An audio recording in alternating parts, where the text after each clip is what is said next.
Know Thyself is dedicated to the exploration of the most rewarding task an individual can ever embark on, the journey to find oneself. Our intention is to investigate the universal principles that have equipped our species to seek the treasure of all treasures, self-knowledge. With your host, Daniel Powinski and Eduardo Manteca, this is the Know Thyself podcast.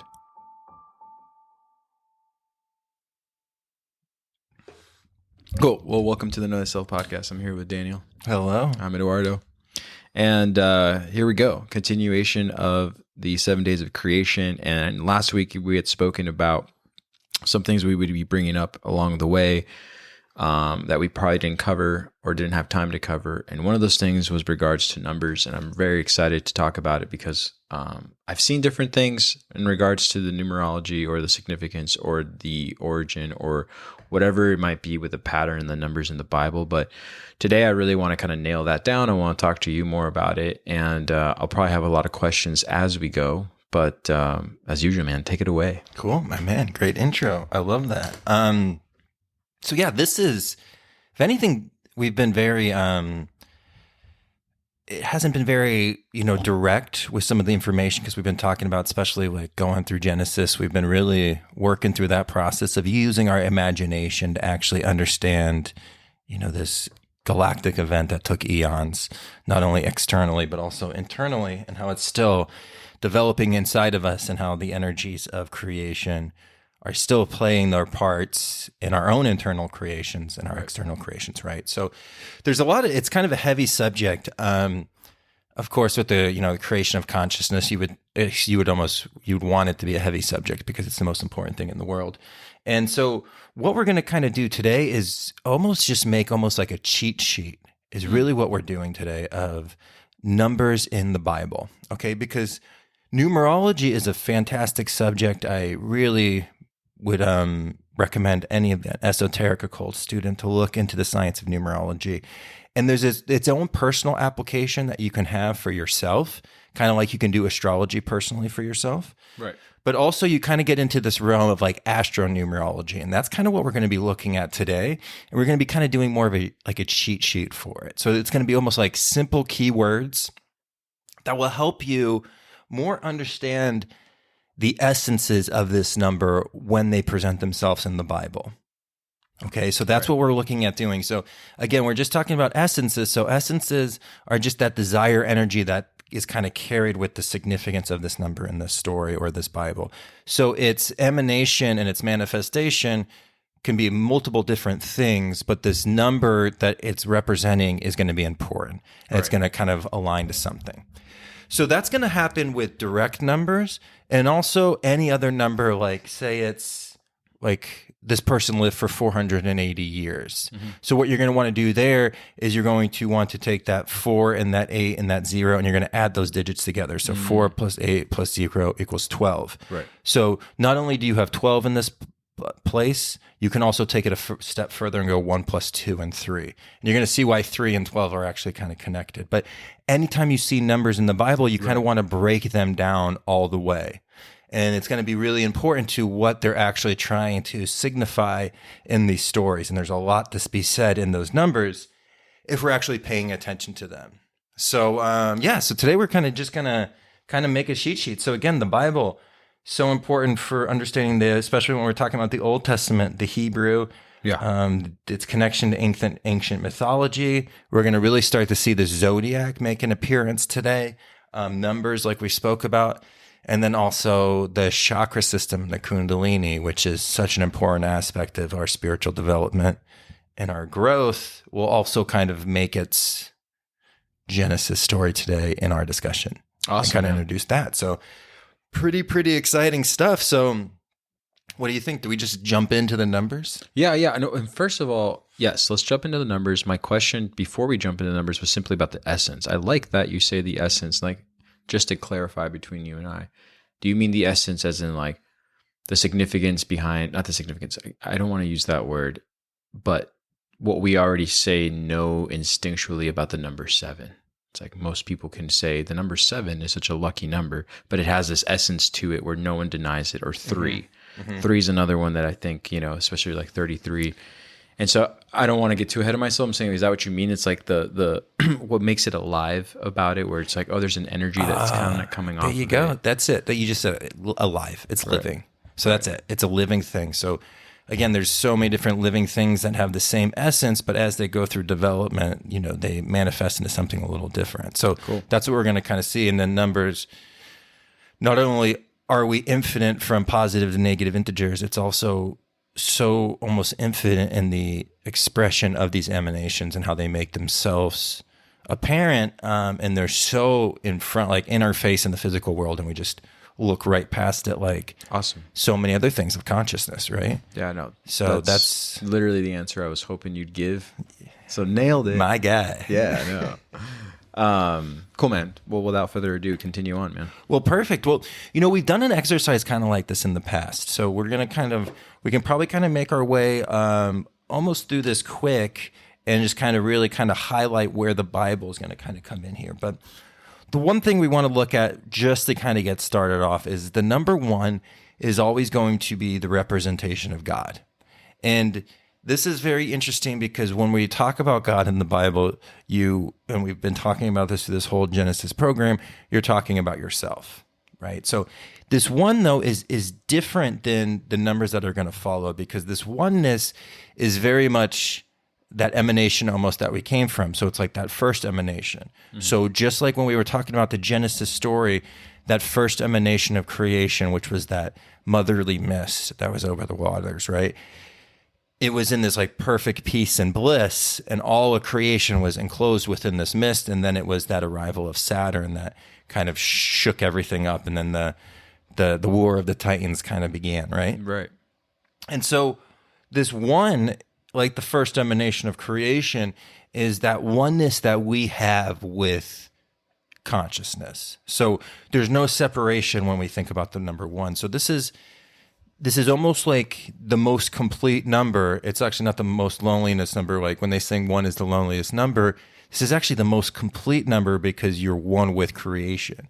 So to the one in the spiritual life really needs to be seen as almost like no attachments to the physical world in regards to any kind of like physical want, material want, because you're like one with creation. You're back in that source energy. Does that make sense? Would that be like the crown chakra? Yeah, and we're going to get to the chakras. Yeah, I know. We'll get there, but I'm saying, like, is that what you mean in terms of the oneness? Like, yes, and like almost how.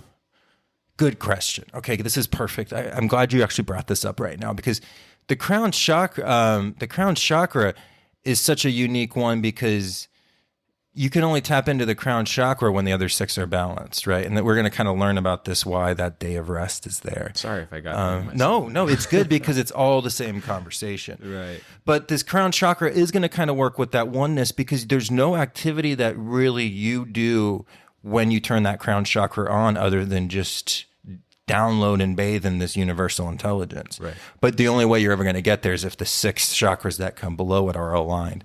We're going to kind of talk about that, but that's what the day of rest is all about. Like there's actually a huge spiritual essence about it. But when we're talking about God in that regards, exactly it. This is kind of like that golden key we were talking about. When you're so spiritually development, or you're just such a good spiritual place that you can actually feel like you can almost get out of the way so God and universal consciousness can actually work through you. So this is that balance when you just feel oneness. This is when you're in nature. Mm-hmm. This may be when you have like a falling in love story or feelings of falling in love. This is like the birth of a child. These are those like the ones when you transcend the situation. You leave the physical, right? And you're in the oneness, and there's just like this whole nourishing. You're in the net of life. You're in that whole cosmic honeycomb of consciousness, and you feel like one with everything. So this is what we're always kind of, it's where we left, and it's where we're making our way back, right? So we started at one, and then we're going to fall down, and we're going to go and break we're going to separate, and then we get all those pieces together, and we collect them back to get back to one. So this is the alpha, the omega, the starting point and the ending point. Right.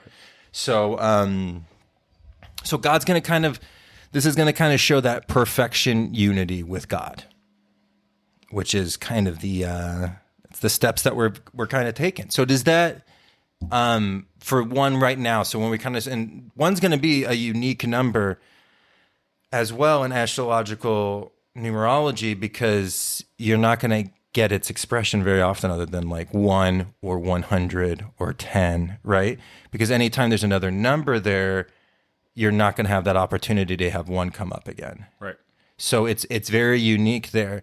And it almost shows just how elusive God is, right? And then this is going to show why the tens place was so important and what that means, and why a 10 was actually what they called the sun in Egypt, which was A10, like ATEN, basing things off of the tens place. This is a very powerful thing that we're kind of approaching. But so 1 is going to be kind of a unique aspect there. Does that make sense? Absolutely. Okay. So perfect. So if 1 is this unity with God, 2, which is not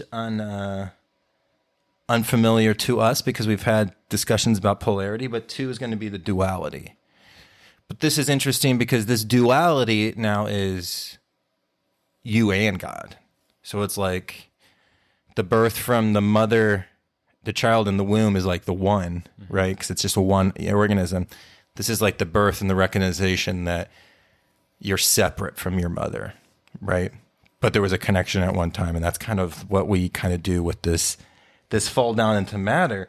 So this 2 duality is you and God, and the struggle of you finding God, and the struggle of, not really so much the struggle of God finding you, but you seeing the hints that God is trying to send to you. This is the wrestle of life. This is the light versus the dark. This is the male versus the female internally. So anytime we're going to see the numbers 2 come up, we're going to see duality either in the external realm or what we know really is an internal realm. And it's actually going to be like that internal duality that kind of comes.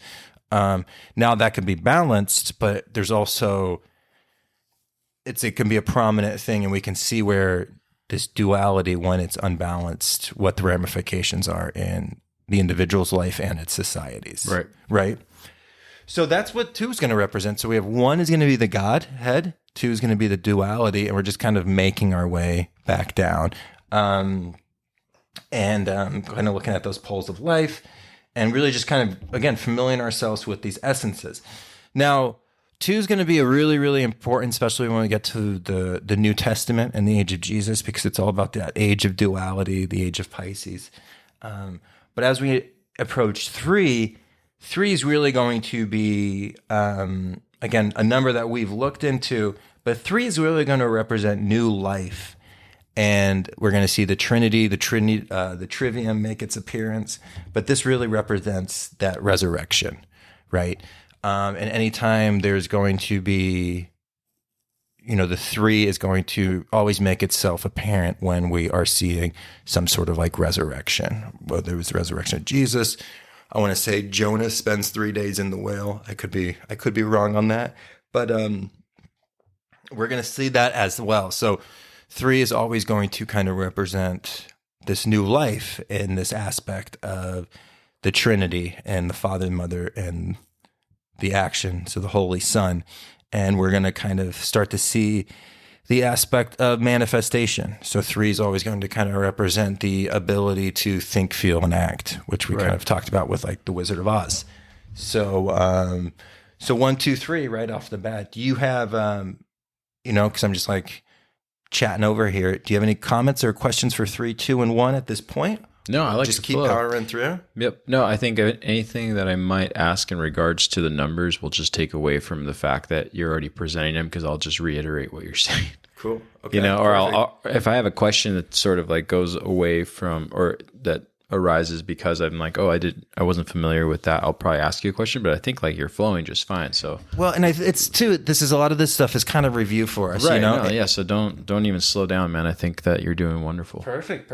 So again, what we're really going to kind of look at is like the combination of these numbers at the end. So we're just kind of getting a whisper of what these mean. But again, remember, this is more in representation to the Old Testament, to the Bible. So 4 is going to be the fourfold nature of man. So that's going to be the physical, mental, emotional, and the spiritual. This is also going to represent the 4 elements. And this is going to be really important because when we think about the 4 elements, this is really going to be when we start to see how you actually make perfection, how you actually make creation, how you utilize this aspect of this human experience to transcend it and approach something spiritual.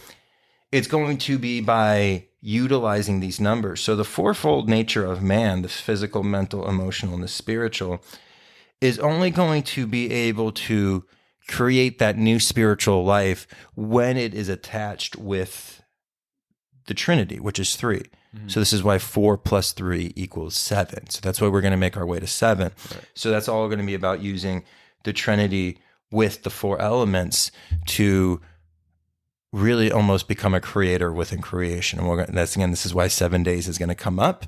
And we can also see 4 times 3 is going to bring us to 12. Right. 12 being the zodiac, the aspect of perfection. And most importantly, 12 falls back to 1 plus 2. So it goes back to 3. Right. So everything is going to be cycles. Everything's going to kind of make its way back and it's going to balance itself out just like a normal math equation. So these 4 elements and its combination with this new life or this Trinity is that 4 plus 3 and that 4 times 3 is really going to be a golden key moving forward when you're looking at anything biblical and really anything kind of esoterically. So the 4 elements, of course, the 5 is going to really represent the 5 senses. But where we see it going to be represented in the Bible is very much the sacrifice of the 5 senses. So this is going to kind of represent the leap of faith. And a lot of times when we see the number 5 coming up, it's going to be about that initial sacrifice of the 5 senses and the attachment to the 5 senses to maybe, again, to start maybe approaching some sort of spiritual significance in your life. So that's what that sacrifice, we're going to very much see when there's a sacrifice made. A lot of times the number 5 is going to be hidden in there through the numbers for the aspect of sacrificing maybe the attachments of the 5 senses for the hopes of spiritual development and growth. For sure. Right? Yeah. So perfect. So we're just kind of making that way, but I think that's important to kind of think about with those 5 senses. And it really comes down to where we see growth is when an individual in that story, which is your story, makes that adjustment away from that complete attachment to this 5 sense reality and really kind of, stepping above it. And how do you step above it? That's going to be kind of come down to the number 6. And it's very interesting because you actually have activity with 6 chakras. You actually have control of 6 chakras because that ultimate crown chakra is more of an antenna that gets activated when your 6 chakras are balanced. Okay. And 6 is going to be what we call the number of 666 is like the number of the beast, right? But really what it is 6 just defines space. So this is really important because 6 is going to be north, south, east, west, and the above and the below. So without the number 6, you can't define space.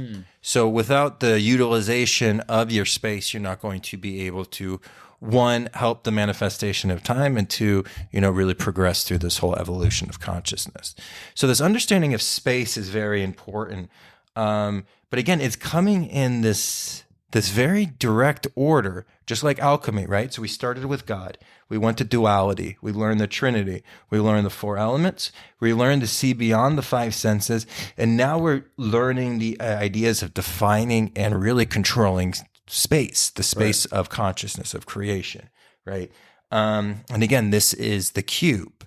The cube has 6 faces, right? So if you look at a cube, there's 6 faces. And this represents the cube of life. This is Saturn. This is representing the limits, the struggles, everything that Saturn represents, everything that blows that initial first emanation of the mother, when we were talking about that creation story, that tries to almost overpower it, that's going to be found in this cube, right?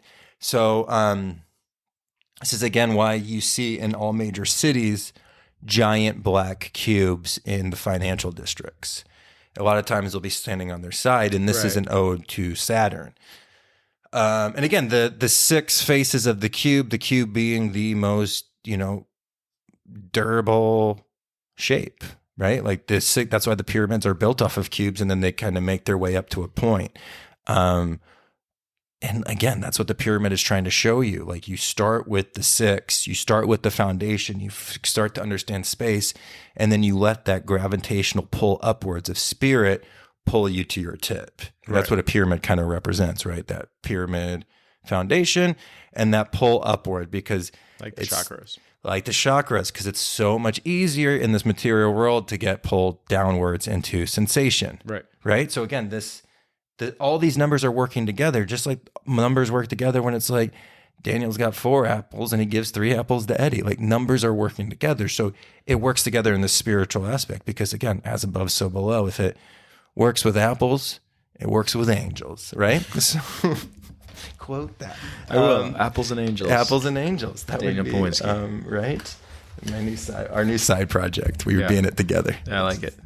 We talk about the exact same stuff. It's like no different than the Know Thyself podcast. So yeah, again, we're getting these 6 faces of the cube, ultimate structure with the maximum stability. And then we also see carbon, which is that base material that we were, that was that base substance that we were using in alchemy to transform everything, right? And what does carbon have? 6 protons, 6 neutrons, 6 electrons, 666. This is the mark of the beast. It's the aspect of getting too attached to this space and believing that this space is everything. Right. And that's all Satanism is for the most part. And like, it's not an insult to Satanists, because they really, if they understand Satanism, that's exactly what it is, right? Yep. They hold this world as the highest regard.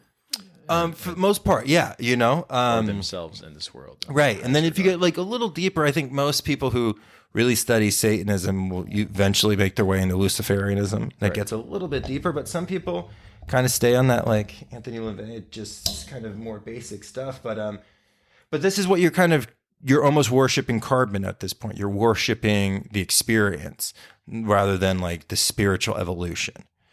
So it's all kind of, again, more attached to sensation. This is why we're seeing a rise in it during a Kali Yuga.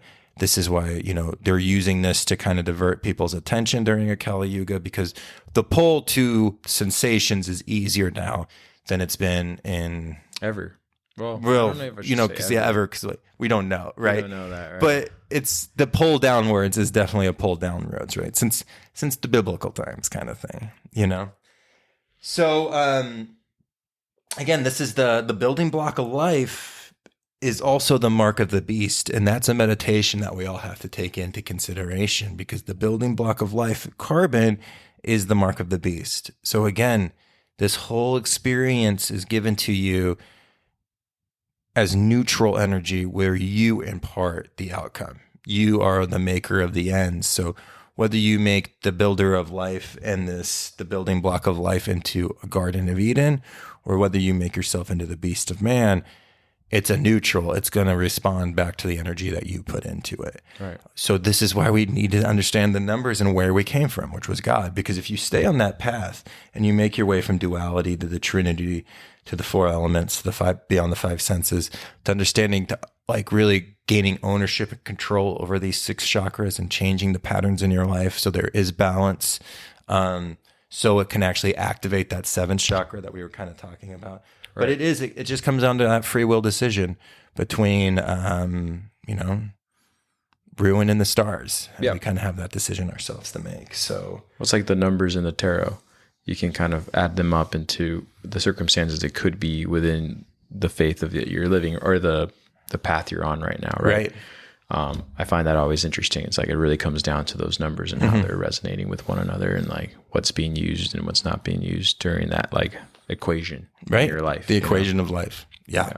And again, I think there's a lot of people who see numbers very well and they don't see the spirituality to it. So because they don't kind of think more right brain aspect, they don't feel like they could ever be like vibe with kind of like the new age kind of feeling.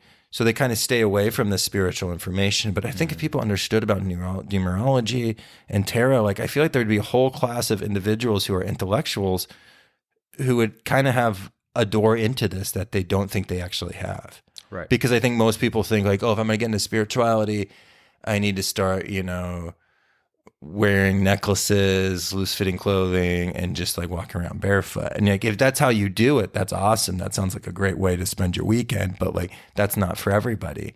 And so this like aspect of not having this math approach and this math discussion in spirituality now is like, there's so much talent out there that can probably decipher these codes so well. And they're stuck programming computers all day. Exactly. You know what I mean? Or thinking that's all it is. But yeah, I like that you bring that up because I had a friend, his name was Christian, but he lived up in British Columbia. He was from Canada and great guy, but he was an astrophysicist major when he was here in Arizona. And he was a climber. And whenever you hung around him, there was this calmness about him, but his assertive and confident attitude came from his complete understanding of numbers. And so his numbers all had probabilities and he didn't live his life by it. He just was more calm than you were. So in situations in like recreationally speaking in rock climbing, people would literally be scratching their heads going like, that's a difficult route or feat to accomplish. And when he would go do it, he was able to literally use numbers in his mind to add up the counter force that he needed to get from one place to another on these climbs effortlessly. And he'd come back down and people would crowd around him and go like, what was the secret? And he's like, what do you mean physics? And he would just walk away. Exactly. Math. But his whole persona was based off of that understanding. Awesome. Like his whole personality, I should say, not his persona, but his personality was based off like this confidence he had within like an understanding of like the numbers that at hand in all his like aspects of life. And I always like that about being around him in that. So I agree with what you're saying, that if more people had an understanding of this power, or this, not even power, but this like actual outcome that's always working and it's alive, you could pretty much like ride a very spiritual wave if you'd like to and live by that. And be okay with that. Right. Anyways. Well, again, it's everywhere. It just depends if you're paying attention to it and looking for it. And that's again one of those, that whole exercise that we kind of brought up last week about just remembering who you are and that important aspect, because there's beauty in every situation, and we so often, again, in the time we're in, but just this, it's a product of this duality that we're going through, and these growing pains, like growing up and learning how immature we are, you know what I mean? And these whole aspects of it. So, yeah, with the numbers, I like that you bring that up as well. The way we grow into the numbers, you know what I mean? Like what the number 7 means when you're in age 7 and what happens with your teeth. Yes. And what happens at 14 and what happens, and you just kind of keep going up. Like it's everywhere, Right. Well, that's perfect because 7 is the next number we were on, and you were just bringing it up, and it's, this was written off as like divine intervention, and like almost like not perfection, because that's going to be 12, but this is the aspect of becoming a creator. So again, you've taken the 4, which is the 4 elements, and the 3, which is the Trinity, and you've kind of made them come together, and you have this divine intervention because now man has opened himself up to take in, man and women have opened up themselves up to take in this deep energy that comes from like the 7th chakra, that crown chakra. And now you've made that connection with source, right? And then again, this is that 7th step of alchemy that we went into kind of a lot of discussion on. And so this divine intervention makes so much sense. While you're 7 years old, you start losing your teeth. Right. Divine intervention, it's taking you through a rite of passage. When you're 14, you go through puberty, right? So we're going to start to see these divine interventions kind of making themselves present. And just the whole process that kind of comes with that. And the 7th day, especially when we're talking about the 7 days of creation, is going to represent this day of rest and this meditation. And again, talking about the idea of that you really have these 6 chakras that you're balancing and you're working through. but that seventh chakra really just turns online. And we have whispers of this, and we have these short experiences of this turning online. But this seventh day and that seventh day of rest that was so important in the Bible is really trying to instill this idea of being able to get yourself completely centered, get yourself completely foundationally created, so you can actually let universal consciousness work through you. And it's that almost that process of getting out of that way, and how important that was, and even, like the day of rest has actually been changed on us, and it used to be Friday night until Saturday night, right? And you would kind of go through there, where now our day of rest is Sunday, which is actually the first day of the week, which is kind of like, it's an interesting way to kind of approach it. But that's why, again, still traditional Jewish organizations celebrate the Sabbath starting on Friday evening, and going into Saturday. So really, really interesting. But that 7 is going to be that divine intervention, and this is going to be the aspect of taking those 4 elements and creating with them the Trinity, this opportunity to open up this antenna or this transmitter of this universal life force to begin kind of start working through us to continue the spiritual journey. Awesome. Right? Awesome. So 7, we'll kind of get into it when we're really breaking down the Bible, but 7's just going to be a really crucial number to look for. But when we look for 7, really kind of look for that divine intervention and that aspect of tapping into that crown chakra. And this is really again, the alchemical individual happen in 7 steps. So that's what this is kind of alluding to. Yeah. A lot of people misinterpret. I don't know if they misinterpret it, but they'll say God's number is 7. Right. But it's really that divine connection, right? That process that you just talked about, that we discussed over alchemy, of just getting to that 7th step, right? And then that 777, you add that up. 7 plus 7 plus 7 is 21. 21 is 2 plus 1 is 3. So 3 goes back to the Trinity. Yep. Everything goes back to it, and that's again why 777 was seen as like the most lucky thing, because it's the Trinity in balance. Exactly. So I guess it is really lucky, right? Yeah. So it's great. So anytime we see 7s, anytime we see 6s, and again, like where this is really going to make itself apparent is when they start going down the lineage of saying like this person lived for this long. And then they're going to say this person had these kids and they lived for this long. This person had these kids and these lived for long. That's where this is really going to kind of start. Like you almost want to get like a notepad, and just anytime they give you new numbers, what number, like what did it numerology break down to? What did it break down to? And then kind of go back to this, this kind of sheet that we're going through and kind of see what are they alluding to here, and what kind of evolution is happening. So 8 is a fascinating number in the occult as well. Of course, 8, when it's turned on its side, is the infinity. Very much represents the Ouroboros. And this is that rupture, breaking away, the snake that eats its own tail. And 8 can also, not seen as like a negative number, but kind of the understanding of almost destruction. The idea of creation has to create, it must destroy. Right. And I think that's kind of a meditation that we've all kind of taken on for the time period that we find ourselves in. And I think with just that understanding of that Ouroboros and that Alpha Omega, even after that divine intervention and you have the spiritual moment, you're quickly reminded though that, anything physical is going to die. Right. It's going to be pulled back to where it came from. And I think that's really important, that you kind of get the spiritual awakening and then it's right back to death, to kind of just to remind you not only how important those first 7 steps were, but 1, you're not done. And 2, there's something bigger happening here than just you. Right. You know? So interesting. I didn't know that about the number 8 in that regard.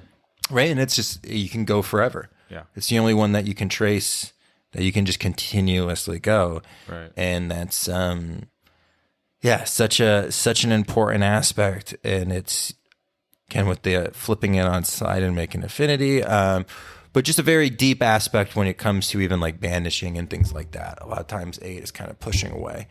But one thing we do see with 8, and we see with the Ouroboros, and we see with this first emanation, and it's a great time to bring this up, that first emanation that is just that mist on the waters that they speak about, which was that mother energy that's carrying all of creation and all of consciousness within it.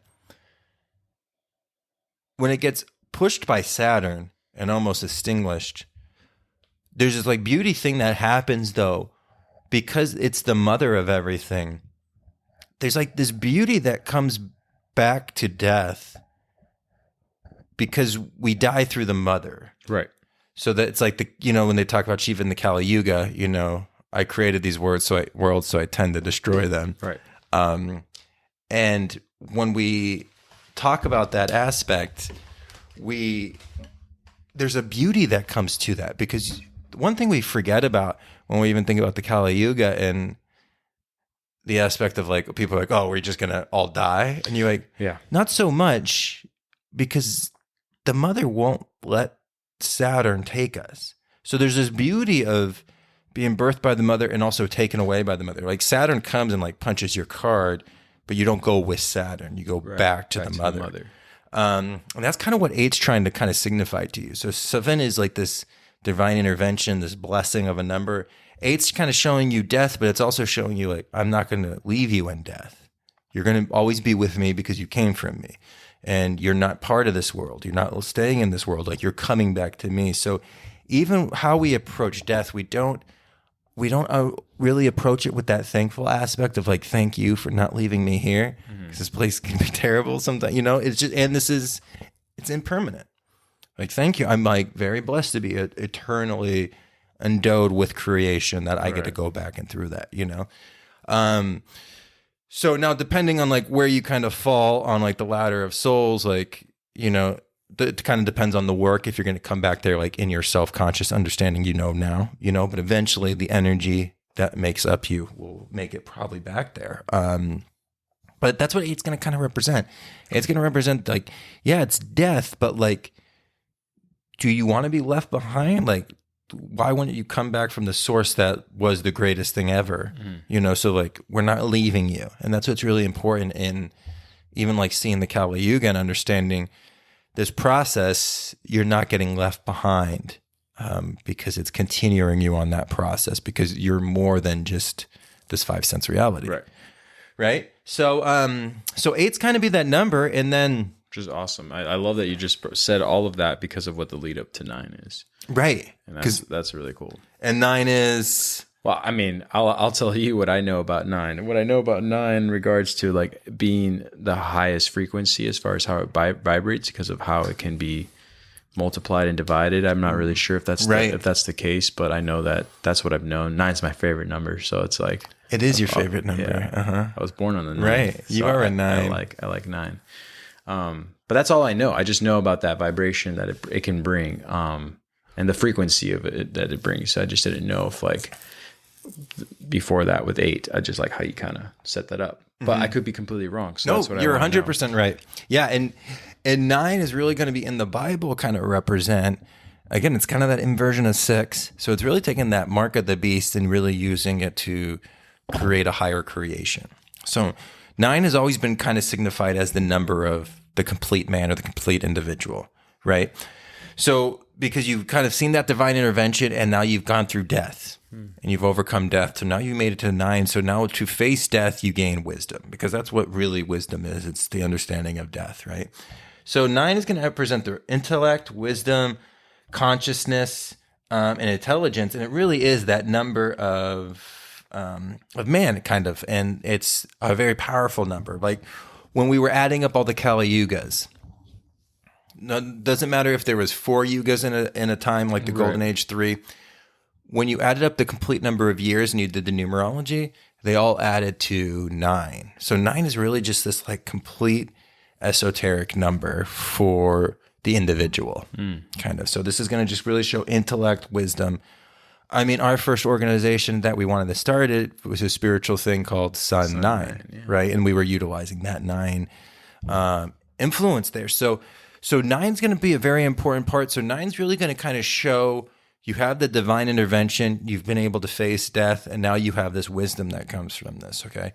And how important this wisdom is, and how important this whole transformation of you going through these experiences to quote unquote spiritually survive, right? And this is what's going to kind of come down in Revelations later on when they say, 144,000 people are going to be saved. And there's people that literally think just 144,000 people are going to be saved. But no, it's 1 plus 4 plus 4 and then plus 0, 0, 0. Does 1 plus 4 plus 4 equals 9. The intelligence, the complete individual, the one that has actually climbed that wisdom, the one that has expanded their consciousness, they are going to survive because they're going to see that there's actually no death. Right. So they will survive. That's who will be saved. It's never a group of people where churches are going to be like, no, it's our parish up here in, East Kentucky. Like, we're going to be the 144,000. And there's another one that's like, no, it's going to be us. And like, we'll do a head count. Maybe it could be both of our parishes. And they're like, we're good. And like, we're all saved. Yeah. It's like, it doesn't work that way. Right.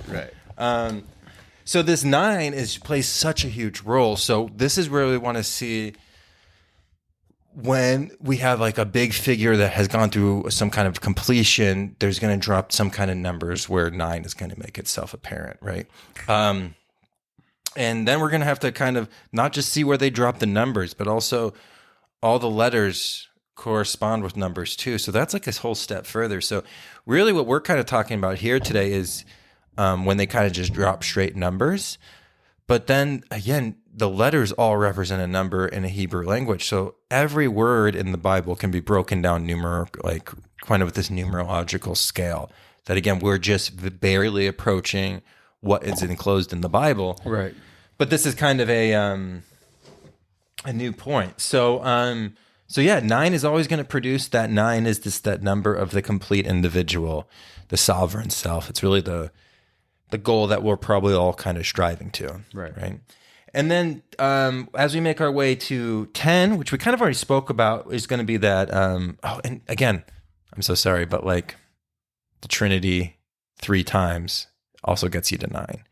So the Trinity on the thought aspect, the Trinity on the emotion, the Trinity on the body. So the idea of always, as I think, so I feel, so I act on all realms of consciousness, always being in that balance gets you back to it. So 999 if you really want the truth. 99. Oh, Rancid. Nice. Rancid drop there. Though, the guitarist Lars was really mean once to me when I was getting an autograph from him. So I was like really upset with Rancid. Not like Pennywise. Pennywise was the best to us. Always. So good. And I got to give a shout out to Authority Zero because they were too nice to us. I just saw him at the grocery store. We exchanged the lead singer of Authority Zero and I went to the grocery store and I'm looking through. I never wear my headphones, and I took my headphones to the grocery store, just listening to music. And he looks at me, and I look at him, and I was like, "You look like you're busy right now. I'm going to let you be." But always the nicest, man. I ran into him. Complete side note from everything, but I ran into him in Flagstaff, the lead singer of Authority Zero, and this is a band that we used to listen to when we were younger. But I used to see his father always taking pictures of him on his stage. And I think I might have told you that I was getting one of my tripods on layaway over here in Tempe. And finally, when I got my tripod after paying it off for it's such an expensive Italian tripod. And then finally, when I got it, I was like, oh, I can go pick it up now. And the guy goes, hey, it's yours now. And I was like, oh, thanks. I said, he said, hope it gets you what you need. And I said, it will, because I just got a bigger camera that needs to be sustained by such a tripod. And he goes, hey man, just keep working at whatever you do.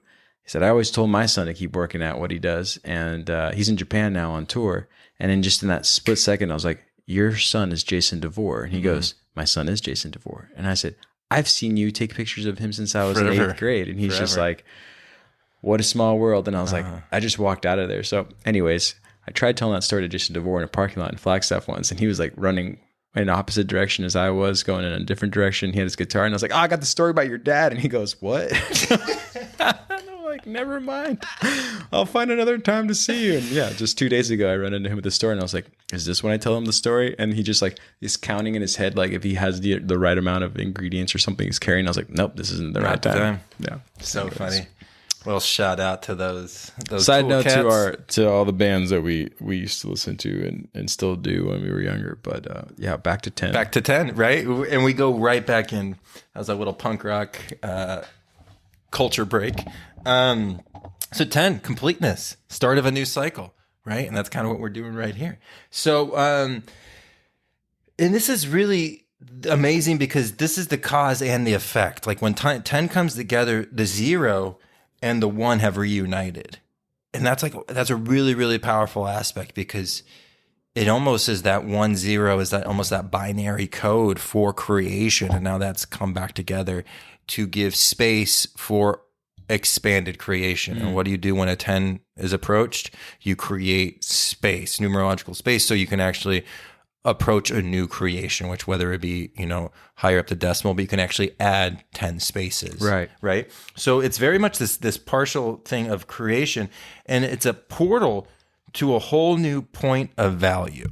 Right. So 10 is a portal to a whole new point of value. So if attention was utilized, you can actually make expansion. Again, attention, like this idea is 10 is this portal to a whole new point of value, esoterically speaking. Right. Not only just numerology, but just every aspect of it. So again, this is going to represent also order, because now you have the 4 elements plus 6, the number 6 with man, which is going to give you order. But then you can also take divine intervention, 7 plus 3 with the Trinity, and it's going to give you 10. Okay. 8 plus 2, this whole idea of the rupture, but with duality, that's going to give you 10. So even how you get up to 10 is going to give you different variations, and that whole approach of making your way up to 10. And 9 plus 1. Right. That's probably the one we're shooting for, that intellect plus that God unity. Yep. Is going to get you that direct aspect to 10. And then like even this to jump back into 9, you're right, because everything you put into 9, you get back. And that's what's so important. I forgot to express this, but like, again, so interesting. 9 times 2 is 18. You take 18, 1 plus 8 equals 9. 9 times like 5 is 54. 54, 5 plus 4 equals 9. 9 is 81. 1 and 8 plus 1 is 9, right? It works the same with the addition. 9 plus 5 is 14, right? And then, so you always get the other number back with this one. So 9 plus 5 is 14. 14 is 1 plus 4, it gets you 5. So it gets you back to that 5. 9 plus 7 is 16. 16, 1 plus 6 gets you back to that 7. Right. So it's such an interesting number because it's like what you put into it plays off. So it's that whole intellect. It's just a very powerful number. Absolutely. Shoot back to 10 though, because that was just a little. I like it, man.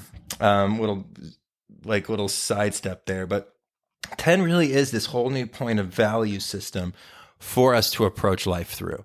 So it's this completeness, but it's also this ability to expand space and quantify a new point of value and experience. 11 is going to be 11 plays a very interesting role with 2, because again, it's going to be you and God. Is that why it's the master number?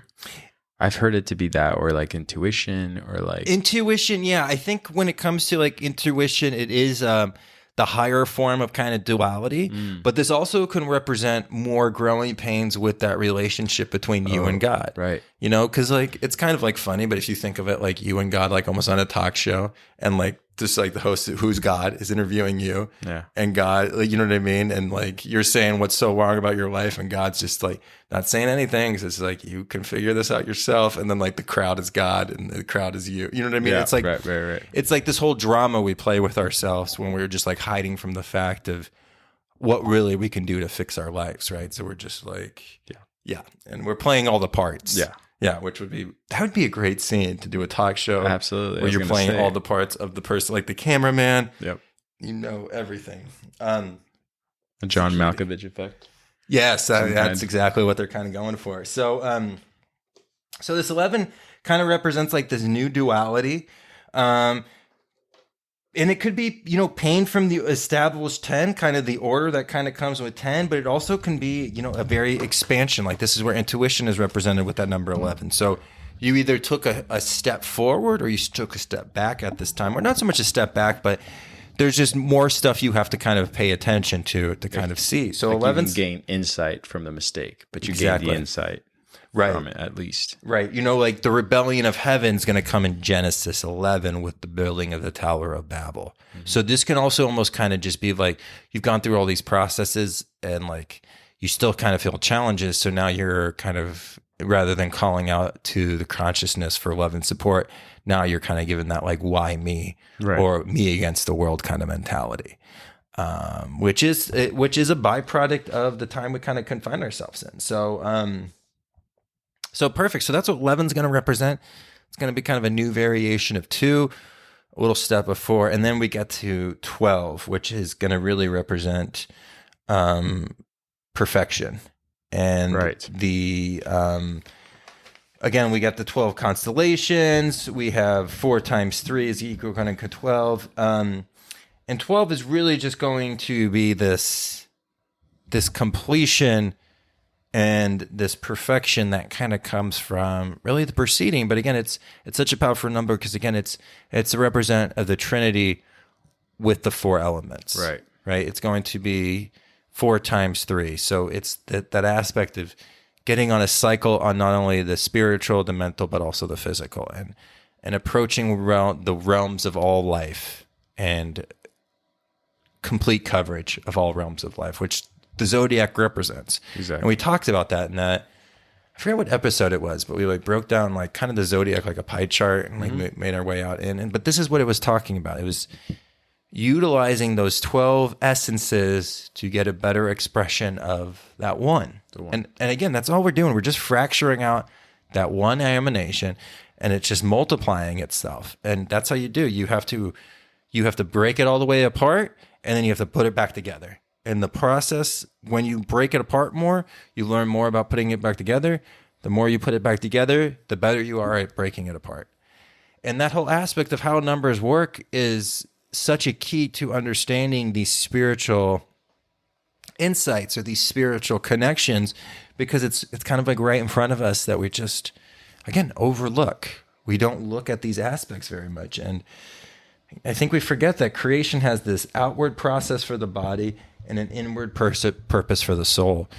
And we only really kind of recognize, especially as we kind of get calcified, this outward process of the body creation. Mm-hmm. We see the creation of the material universe. Like, you can't deny mathematics at all. Like, there's no level of intelligence, even if you can't say, like, I don't understand it, but it fascinates me. But there's nobody who's just like, no, that's not the truth. You know what I mean? Like, there's such this, because again, like numbers, we discovered numbers, we created languages. And that's, or we were instructed languages. It's like a debatable thing. Yeah. But either way, we like discovered numbers. You know, like we didn't utilize the number 0 until after the Crusades.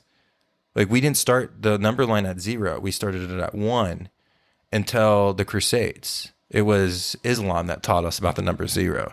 And it just blew our freaking minds. Like, poof, like it was just like, what? Like, I don't even think Pythagoras was fucking with 0. I could have it. And we don't know so much about Pythagoras, but I don't even know and I could be wrong on that. And I know we've got some really seasoned individuals that will be like, hey, you were so wrong on that. Or they might be like, hey, for once in your life, Pawinski, you got one right. You know, so we'll see. We'll see what happens. But again, this whole number 12 and 1 plus 2 goes back to 3. So then we have, Jesus 3 days in the tomb. We talked about Jonah in the well for 3 days. We're going to see all these aspects kind of coming together. 40 days and 40 nights, right? 40 days plus 40 nights. 4 plus 4 gets you 8, which is that rupture, which is that destruction, right? Everything is going to kind of just make its way. So you just kind of have to start seeing these numbers. Right. And then you'll start seeing them everywhere, right? And we talk about, you can get talking to people about like numerology, and they can, like a real numerologist person that's like breaking down the events of the days, looking at like the Super Bowl and the UFC. Like, I mean, whether these people have great validity is up to date, but like is up to you. But just even if they're wrong, but just how they break down numbers and that fascination that comes with it. I think we all can get a little bit more romance in our number life. You know what I mean? Well, yeah, I mean, I like that you said that in regards to what came first. Even right now, as we speak, if we were just you and I on some quest or place without a way to basically write down what comes next or what the plan is. We start with numbers first when it comes to breaking down the order of like what we might need to do in the next few days or hours to get to where we need to get to. And like that becomes the conversation more than anything else, is the numbers of all the things I just described. Again, whether how much we have in ration or how much we have in time or how many days did we take off. And I feel like we always lean into numbers, but we don't really necessarily go digging deeper than just like what we know and how to use them for our own benefit to the limit that we have used them to. But in this case with the Bible, now that you've like done and by the way, man, I really like how you broke down the 12 numbers. I really mean that, because there's so much that you could do with each number and you can like go on and on and on, but it's a lot to like sort of put into one